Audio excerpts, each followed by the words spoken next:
En el corazón de Camboya, donde la jungla reclama lo que una vez fue glorioso, yace oculto uno de los secretos más perturbadores de la humanidad. Corría el año 1953 cuando el arqueólogo francés Henri Mouhot tropezó, literalmente, con algo que cambiaría para siempre nuestra comprensión de los templos antiguos. No era Angkor Wat lo que había encontrado, sino algo mucho más siniestro, algo que las autoridades coloniales se apresuraron a ocultar del mundo. La expedición de Mouhot no era como las demás, financiada en secreto por una sociedad ocultista europea conocida como los Guardianes del Umbral, tenía un propósito que iba más allá de la simple exploración arqueológica. Buscaban templos específicos, aquellos mencionados en antiguos manuscritos sánscritos que hablaban de puertas entre mundos y rituales de sangre que alimentan a los dioses dormidos. El 27 de agosto de 1953, después de semanas de marcha, los porteadores locales comenzaron a mostrar signos de pánico inexplicable. El primer templo que encontraron no aparece en ningún registro oficial. Construido aproximadamente en el siglo XII de nuestra era, durante el apogeo del Imperio Khmer, este santuario dedicado a una deidad desconocida presentaba características arquitectónicas que desafiaban toda lógica constructiva de la época. Los relieves tallados en sus muros no representaban a ningún dios conocido del panteón hindú o budista. Las figuras mostraban seres que parecían emerger del mismo inframundo, con características que anticipaban horrores que la mente humana no debería concebir. Pero lo más perturbador no eran las imágenes, sino lo que Mouhot encontró en el interior. Descendiendo por una escalera tallada en la roca viva, la expedición llegó a una cámara subterránea que no debería haber existido, según los planos arquitectónicos conocidos de la época. El aire era espeso, cargado de un olor metálico que Mouhot describió como el aliento de la muerte misma. En el centro, un altar de obsidiana volcánica, material que no existe naturalmente en esa región, presentaba canales perfectamente tallados que convergían hacia un pozo central. Las paredes estaban cubiertas de inscripciones en un idioma que no coincidía con ningún sistema de escritura conocido del sudeste asiático. Pero lo más escalofriante eran las manchas oscuras que impregnaban la piedra, manchas que los análisis posteriores revelarían como sangre humana de diferentes épocas, algunas increíblemente recientes. En una cámara adyacente, protegidos por un sistema de sellado que había preservado su contenido durante 8 siglos, Mouhot descubrió una biblioteca completa de manuscritos, escritos en una mezcla de sánscrito arcaico y símbolos desconocidos. Estos textos describían rituales que harían palidecer de horror a cualquier estudioso de religiones comparadas. Los documentos hablaban de la gran invocación, un ritual que requería el sacrificio de 108 almas durante un eclipse lunar específico, con el objetivo de abrir el velo entre las dimensiones y permitir el regreso de los primordiales. Estos seres, según los textos, habían gobernado la Tierra antes de que la humanidad existiera, y esperaban pacientemente su oportunidad de reclamar su dominio. La primera señal de que algo había cambiado llegó durante la tercera noche en el templo. Kosal, uno de los guías locales más experimentados, desapareció sin dejar rastro. Su tienda permanecía intacta, su equipaje sin tocar, pero él simplemente se había desvanecido como si la tierra misma se lo hubiera tragado. Las huellas de sus pies descalzos se podían seguir desde su tienda hasta el borde del templo, donde se detenían bruscamente frente a una pared de piedra sólida. No había señales de lucha, no había sangre, no había explicación racional. Mouhot escribió: es como si hubiera caminado directamente hacia otra realidad, dejando apenas el eco de su último paso en la nuestra. Las siguientes noches trajeron fenómenos que pusieron a prueba la cordura de toda la expedición. Los miembros supervivientes reportaban voces que emanaban directamente de las piedras del templo, conversaciones en idiomas que sonaban familiar y extraño a la vez. Mouhot documentó meticulosamente estos encuentros, grabando fonéticamente lo que escuchaba. Décadas después, lingüistas especializados en lenguas muertas identificarían fragmentos de sumerio arcaico, proto-indoeuropeo y dialectos que supuestamente se extinguieron miles de años antes de la construcción del templo. Las voces parecían mantener conversaciones coherentes sobre el despertar próximo y la cosecha de almas que alimentará el regreso. Siguiendo las indicaciones encontradas en los manuscritos, la expedición descubrió que el primer templo era solo el comienzo. Un túnel secreto, oculto detrás de una pared falsa, conectaba con una segunda estructura aún más antigua y perturbadora. Este templo, construido aparentemente 2 siglos antes que el primero, presentaba características arquitectónicas que desafiaban las leyes de la física. Las escaleras parecían ascender y descender al mismo tiempo, creando loops infinitos que desorientaban a cualquiera que intentara navegarlas. Los pasillos se curvaban de maneras que no debían ser posibles en un espacio tridimensional, y las habitaciones parecían ser más grandes por dentro que por fuera. Moot comenzó a sospechar que no se encontraba ante simples construcciones humanas, sino ante algo que trascendía las limitaciones de nuestro mundo físico. En el corazón del segundo templo, Moot descubrió lo que sus notas describen como la cámara de los espejos. Sin embargo, estas superficies reflectantes no estaban hechas de metal pulido o cristal, sino de un material negro y orgánico que pulsaba con luz propia. Los reflejos que mostraban no correspondían exactamente con la realidad. En estas superficies, Moot veía versiones de sí mismo y de sus compañeros que actuaban de manera diferente, que hablaban sin mover los labios, que señalaban hacia direcciones donde no había nada visible. Más perturbador aún, a veces las imágenes reflejadas mostraban a personas que ya no estaban en la habitación, o a figuras encapuchadas que nunca habían formado parte de la expedición. La séptima noche marcó un punto de no retorno. Despertado por cánticos que parecían surgir de la tierra misma, Moot descubrió que no estaba solo en el templo. Figuras encapuchadas, que describió como Neiter Fujiuma Noren Tirelioter, habían ocupado la cámara principal y estaban realizando un ritual que seguía exactamente los pasos descritos en los manuscritos antiguos. El altar de obsidiana había sido activado. Los canales tallados brillaban con una sustancia luminiscente que fluía como sangre líquida, pero emitía una luz que no parecía de este mundo. Los participantes del ritual entonaban palabras en ese idioma desconocido, y con cada sílaba pronunciada, la realidad misma parecía flexionarse y distorsionarse a su alrededor. Lo que Moot presenció esa noche cambió fundamentalmente su comprensión de la realidad. El templo comenzó a transformarse físicamente. Las paredes se movían y reconfiguraban, los pasillos se alargaban o se contraían según alguna lógica incomprensible. Era como si la estructura misma fuera un organismo vivo que respondía a los cánticos rituales. Desde su escondite, pudo ver cómo los participantes del ritual comenzaron su propia transformación. Sus formas humanas se distorsionaban, se alargaban, adquirían características que no pertenecían a ninguna especie conocida. Sus rostros se multiplicaban, sus extremidades se bifurcaban, y sus voces se convertían en armonías imposibles que resonaban en frecuencias que el oído humano no debería poder percibir.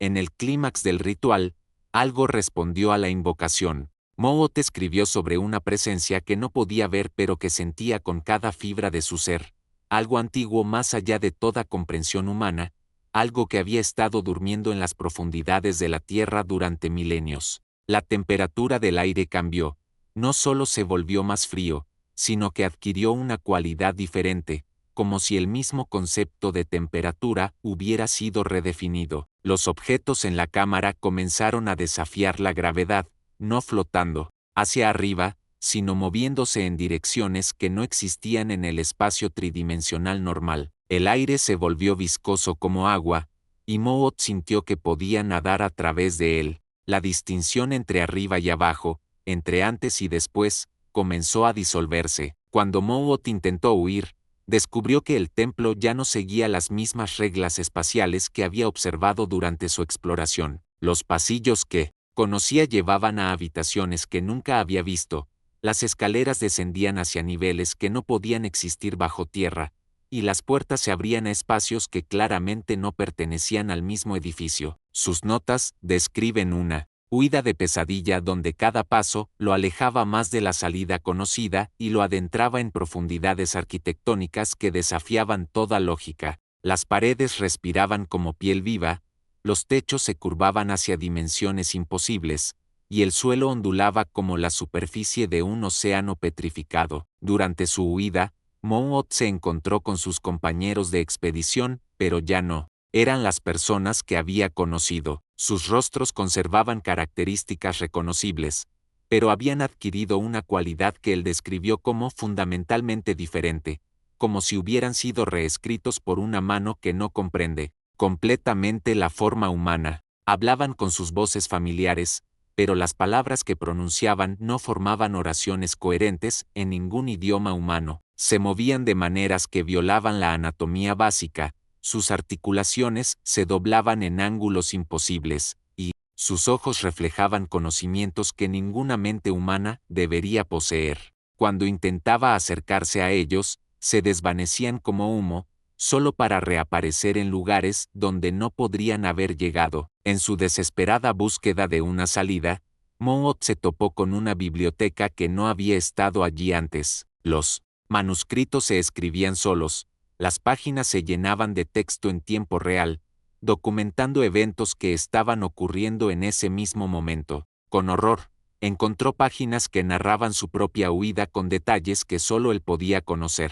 Pero lo más perturbador era que algunos textos describían eventos futuros, detallando lo que le ocurriría en los próximos minutos con una precisión escalofriante. Los manuscritos no solo registraban la historia, la estaban creando, y Moot se dio cuenta de que había dejado de ser un observador para convertirse en un personaje de una narrativa escrita por inteligencias que operaban fuera del tiempo lineal. En lo que parecía ser el nivel más profundo del templo, Moot se enfrentó con lo que describió como el guardián del umbral. Esta entidad no tenía una forma fija, sino que existía como una presencia que se manifestaba diferente según el ángulo desde el cual se la observara. Desde un lado parecía humana, desde otro revelaba características reptilianas, y desde un tercero mostraba geometrías que dolían al contemplarlas. El guardián le habló directamente a su mente, sin usar palabras audibles. Le explicó que los templos no eran construcciones humanas, sino puntos de anclaje creados por civilizaciones anteriores para mantener cerradas ciertas puertas entre dimensiones. Sin embargo, el deterioro del tiempo y las interferencias de exploradores como él estaban debilitando estos sellos antiguos. El guardián le reveló la verdad que cambiaría para siempre la comprensión de Moot sobre la historia humana. Los templos olvidados que había descubierto eran parte de una red global de estructuras similares, construcciones que se extendían por todos los continentes y que servían como una especie de sistema de contención planetario. Estas estructuras habían sido construidas por la última civilización humana avanzada que existió antes del Gran Olvido, un evento que había borrado de la memoria colectiva de la humanidad su propio pasado más glorioso y terrible. Los templos mantenían dormidos a los primordiales, seres que habían gobernado la Tierra antes de que los humanos desarrollaran conciencia, y que esperaban pacientemente la oportunidad de reclamar su dominio. El guardián le ofreció a Moot una elección que definiría no solo su destino, sino potencialmente el futuro de la humanidad.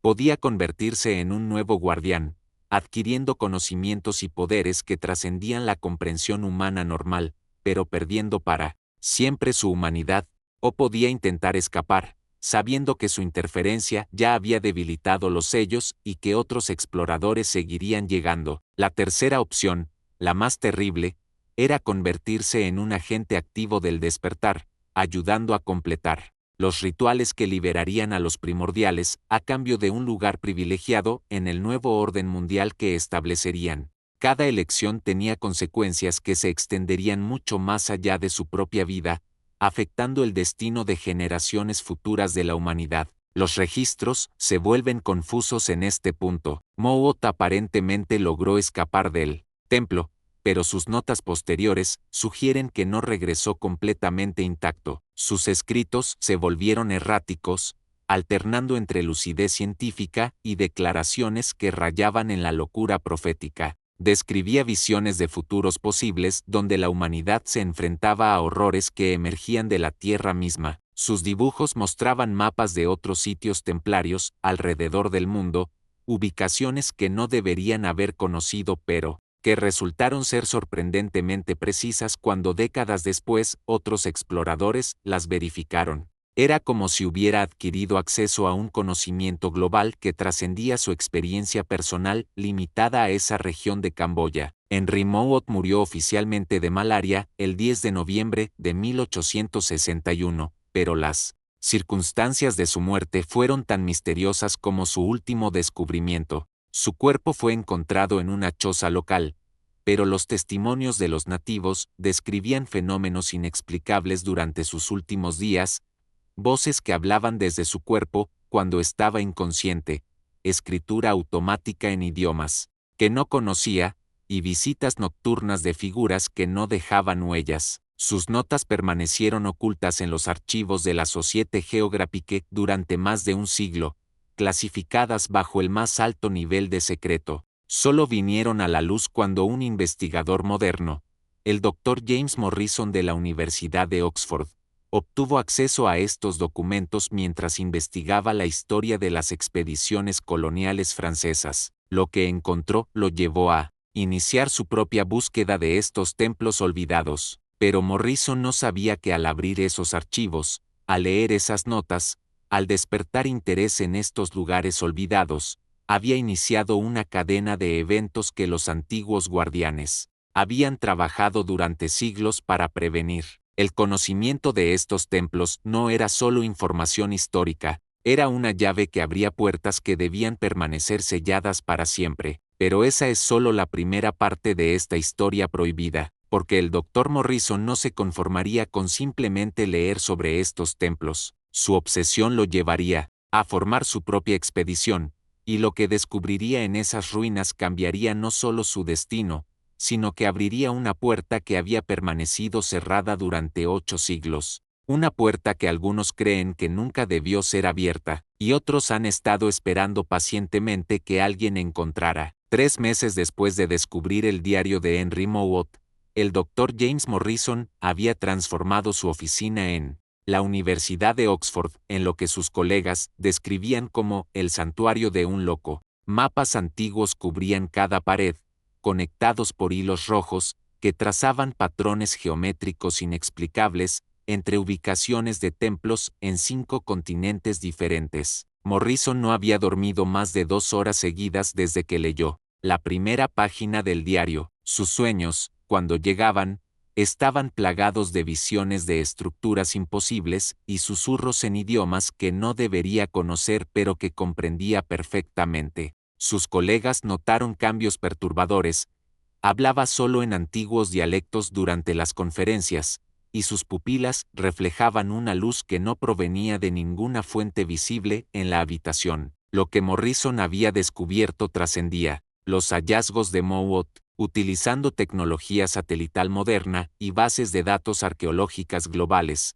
Había identificado un patrón que ningún investigador anterior había logrado ver. Existían estructuras similares en 17 países diferentes, todas construidas en el mismo periodo histórico, todas siguiendo diseños arquitectónicos que violaban las capacidades conocidas de sus respectivas civilizaciones. En Perú, las ruinas de Ollantaytambo mostraban características constructivas idénticas a templos encontrados en Angkor. En Egipto, cámaras subterráneas bajo la Gran Pirámide contenían inscripciones en el mismo idioma imposible que Mowat había documentado. En Australia, sitios aborígenes sagrados presentaban la misma configuración de espejos orgánicos que habían perturbado al explorador francés. Era como si una sola inteligencia hubiera dirigido la construcción de esta red global a través de culturas que nunca debieron haber tenido contacto. Para el verano de 2023, Morrison había reunido lo que él llamaba el Círculo de los Buscadores de Verdades Ocultas. Su equipo incluía a la doctora Elena Vázquez, especialista en lenguas muertes de la Universidad Complutense de Madrid, al Dr. Raj Patel, arqueólogo experto en civilizaciones precolombinas, y a Sarah Chen, ingeniera estructural del MIT, especializada en arquitectura imposible. Lo que Morrison no reveló a su equipo era que cada uno de ellos había sido seleccionado no por sus credenciales académicas, sino porque habían tenido experiencias inexplicables relacionadas con estructuras antiguas. Vázquez había encontrado textos que se reescribían solos en archivos del Vaticano. Patel había documentado escaleras que llevaban a niveles que no existían en ruinas de Machu Picchu. Chen había diseñado modelos de edificios que funcionaban solo cuando violaban las leyes de la física euclidiana. El 15 de septiembre de 2023, la expedición Morrison partió hacia Camboya con un presupuesto que ninguna universidad podría haber financiado. El dinero provenía de fuentes que Morrison se negaba a revelar, pero documentos bancarios filtrados años después mostrarían transferencias de cuentas numeradas asociadas con sociedades secretas que se remontaban a la época de Mouot. Durante el vuelo, comenzaron las primeras manifestaciones anómalas. Los instrumentos de navegación del avión se desviaron inexplicablemente hacia coordenadas que no correspondían con ningún aeropuerto conocido. Las pantallas mostraron brevemente mapas de regiones que no existían en ninguna cartografía terrestre, y los pasajeros reportaron sueños compartidos donde caminaban por pasillos de piedra que pulsaban como órganos vivos. Utilizando las coordenadas exactas del diario de Mouot, la expedición llegó a la ubicación donde supuestamente se encontraban los templos olvidados. Sin embargo, lo que encontraron desafió inmediatamente sus expectativas. La jungla había crecido de manera anómala.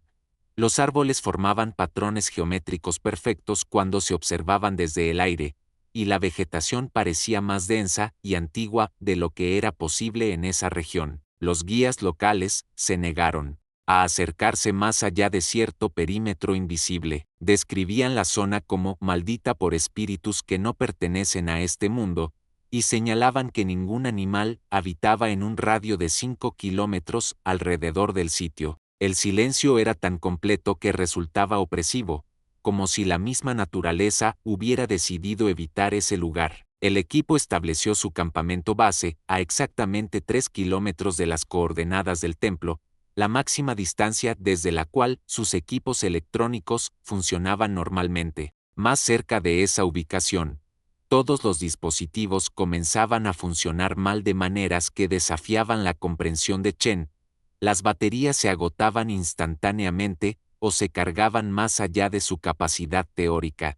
Las brújulas señalaban direcciones que no existían, y las cámaras fotografiaban cosas que no estaban visiblemente presentes. La primera noche en el campamento, Morrison documentó en su diario digital que todos los miembros del equipo reportaron el mismo sueño. Caminaban por los pasillos del templo de Mouot, pero la estructura era mucho más vasta de lo que sus notas habían descrito. En el sueño, se encontraban con el propio Mouot, pero él ya no era completamente humano. Sus ojos reflejaban conocimientos que abarcaban siglos, y les hablaba sobre la proximidad del despertar. Al alba del segundo día, la expedición comenzó su aproximación final hacia el templo. Lo que encontraron no era exactamente lo que esperaban basándose en las descripciones de Mouot. La estructura había crecido. No solo estaba menos cubierta por vegetación de lo que debería después de siglo y medio de abandono, sino que presentaba secciones arquitectónicas completamente nuevas que no aparecían en ninguna de las notas del explorador francés. Las nuevas secciones estaban construidas con el mismo tipo de piedra imposible que el templo original, pero seguían patrones geométricos aún más complejos. Era como si la estructura fuera un organismo vivo que había continuado desarrollándose durante los últimos 150 años, alimentándose de algo que permitía su crecimiento continuo. La biblioteca de manuscritos que había fascinado a Mouot se había transformado en algo que desafiaba las leyes del espacio físico. Los estantes se extendían hacia arriba y hacia abajo más allá de lo que la estructura externa del templo debería haber permitido. Nuevos manuscritos habían aparecido, escritos en papel que no mostraba signos de envejecimiento a pesar de contener fechas que indicaban que habían sido creados décadas después de la visita de Mouot. La doctora Vázquez hizo un descubrimiento que la llenó de horror y fascinación a partes iguales. Algunos de los nuevos manuscritos documentaban eventos históricos que habían ocurrido después de la construcción original del templo, incluyendo las 2 guerras mundiales, el desarrollo de la tecnología nuclear, e incluso referencias específicas a la expedición de Morrison. Era como si los templos funcionaran como ventanas temporales que permitían a sus creadores observar y documentar el desarrollo de la civilización humana a lo largo de los siglos. En las profundidades expandidas del templo, la expedición descubrió que no estaba sola. Los guardianes que Mowat había encontrado no solo seguían presentes, sino que se habían multiplicado. Estas entidades, que existían en el límite entre lo humano y lo completamente ajeno, habían estado esperando el regreso de exploradores humanos. El líder de los guardianes se comunicó directamente con Morrison usando el mismo método telepático que Mowat había descrito. Le explicó que la expedición no había llegado al templo por casualidad o por investigación académica. Habían sido llamados, atraídos por fuerzas que operaban más allá de la comprensión humana normal. El despertar de los primordiales estaba próximo, y necesitaban agentes humanos conscientes para completar los rituales finales. Los guardianes revelaron la verdadera naturaleza de la red global de templos. No eran simplemente sitios de contención como Mowat había creído, sino componentes de una máquina planetaria diseñada para canalizar energías específicas durante alineaciones celestiales extremadamente raras. La próxima alineación, que ocurriría durante el eclipse lunar total del 26 de mayo de 2026, sería la primera en 8000 años con la potencia suficiente para completar el despertar. El Dr. Patel, usando sus conocimientos de astronomía arqueológica, confirmó que las fechas coincidían perfectamente con cálculos que había estado desarrollando sobre anomalías en calendarios antiguos de múltiples civilizaciones. Todas las culturas que habían construido estos templos habían dejado referencias crípticas a un gran regreso que coincidiría exactamente con esta fecha astronómica específica. Durante las siguientes semanas en el templo, los miembros de la expedición comenzaron a experimentar transformaciones que inicialmente parecían beneficiosas. Sus capacidades intelectuales se expandieron exponencialmente.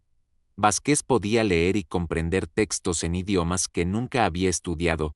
Patel desarrolló una comprensión intuitiva de tecnologías arquitectónicas que trascendían las capacidades humanas conocidas, y Chen comenzó a ver soluciones a problemas de ingeniería que habían confundido a la humanidad durante siglos. Sin embargo, estos dones venían con un precio que se hacía más evidente cada día. Sus reflejos comenzaron a mostrar las mismas discrepancias que Mowat había documentado en los espejos del templo. Sus sombras se movían independientemente de sus cuerpos, y gradualmente, comenzaron a hablar entre ellos en idiomas que no recordaban haber aprendido, idiomas que parecían más antiguos que cualquier lengua humana conocida. La tercera semana marcó el primer contacto directo con los primordiales mismos. Durante un ritual que siguió exactamente los pasos descritos en los manuscritos antiguos, pero amplificado por tecnologías que los guardianes habían desarrollado durante los siglos de espera,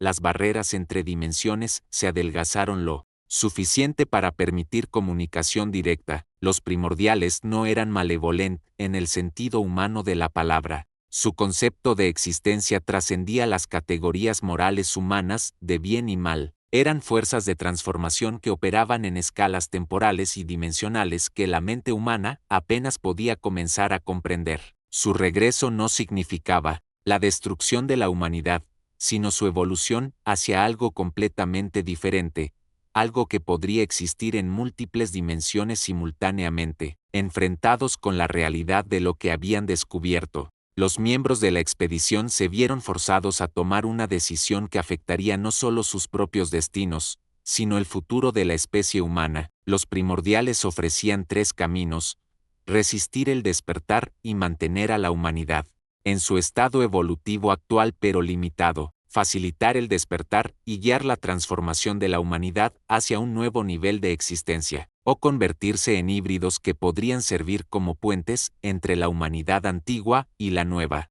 realidad que estaba emergiendo. La doctora Vázquez argumentaba que la humanidad tenía derecho a elegir su propio destino, incluso si esa elección significaba rechazar una evolución que podría ser beneficiosa. El Dr. Patel sostenía que la evidencia arqueológica mostraba que esta transformación había ocurrido antes en la historia humana, y que las civilizaciones que la habían aceptado habían alcanzado niveles de desarrollo que las culturas resistentes nunca habían logrado. Chen, cada vez más influenciada por su comprensión expandida de la realidad física, argumentaba que la elección era ilusoria.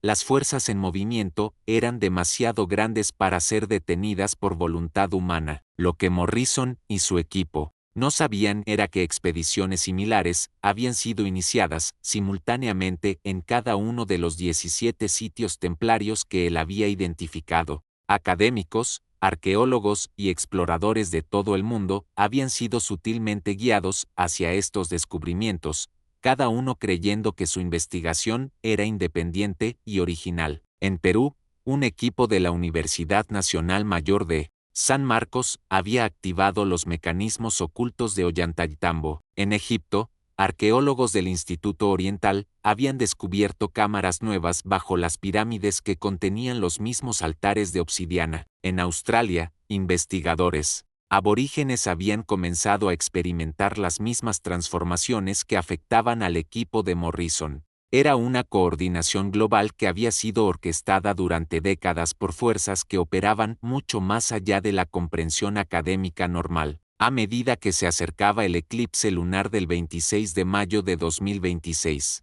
los eventos en todos los sitios templarios comenzaron a sincronizarse de maneras que desafiaban las leyes de causalidad normal. Rituales iniciados en Camboya afectaban instantáneamente ceremonias en Egipto. Decisiones tomadas por el equipo australiano influenciaban directamente las acciones del grupo peruano. Era como si todos los sitios fueran aspectos de una única entidad multidimensional que estaba preparándose para un evento de transformación global. Morrison se dio cuenta de que su expedición nunca había sido independiente. Desde el momento en que había descubierto el diario de Mowat, había estado siguiendo un guión escrito por inteligencias que operaban fuera del tiempo lineal. Cada decisión que había creído libre había sido anticipada y guiada hacia este momento de convergencia global. No todos los miembros de la expedición aceptaron pasivamente su papel en el despertar. Sarah Chen, utilizando su comprensión expandida de la física dimensional,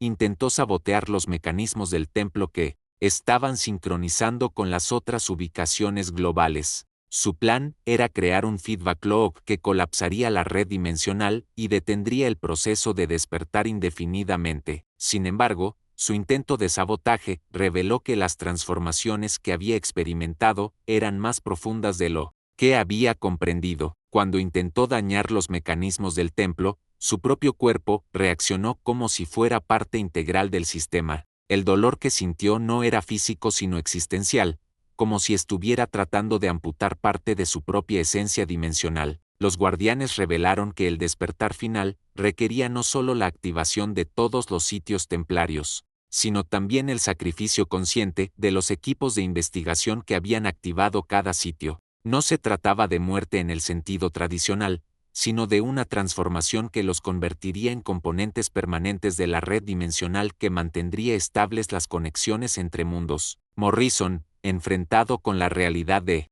lo que significaba su elección, escribió en su último registro digital: «Hemos llegado demasiado lejos para retroceder, y quizás esa siempre fue la intención. No somos exploradores que descubrieron algo terrible, somos semillas plantadas hace siglos que finalmente están germinando en el momento para el cual fuimos diseñados». El 26 de mayo de 2026, cuando la sombra de la Tierra comenzó a cubrir la luna llena, eventos simultáneos en 17 ubicaciones globales iniciaron una transformación que había estado esperando durante 8 milenios. Los altares de obsidiana en cada templo comenzaron a brillar con una luz que no seguía las leyes de la física conocida, y las inscripciones en idiomas imposibles se iluminaron como circuitos activándose. Observadores astronómicos en todo el mundo documentaron anomalías que no podían explicar.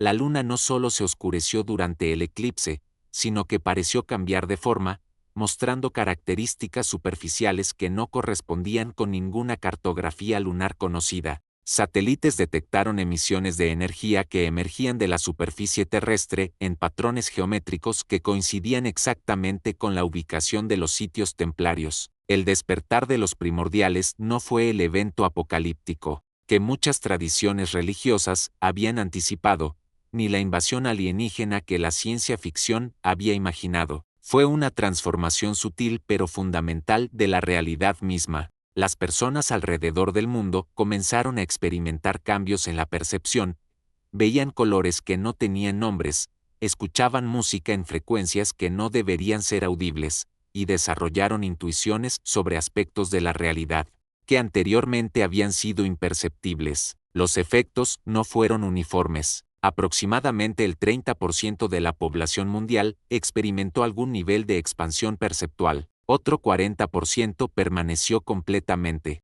inalterado, sin siquiera darse cuenta de que algo había cambiado. El 30% restante desarrolló lo que los investigadores posteriores llamarían síndrome de incompatibilidad dimensional, una incapacidad para procesar la nueva realidad que resultó en diversos grados de desconexión psicológica. 5 años después del despertar, el mundo se había adaptado a lo que los medios de comunicación llamaron eufemísticamente la Gran Expansión. Universidades establecieron departamentos de estudios dimensionales. Gobiernos crearon agencias para regular las interacciones con entidades que existían parcialmente fuera del espacio-tiempo tradicional, y corporaciones desarrollaron tecnologías basadas en principios físicos que habían sido imposibles antes de la transformación. Los templos olvidados ya no estaban olvidados, se habían convertido en centros de peregrinación y estudio, donde investigadores de todo el mundo trabajaban para comprender las implicaciones de la nueva realidad.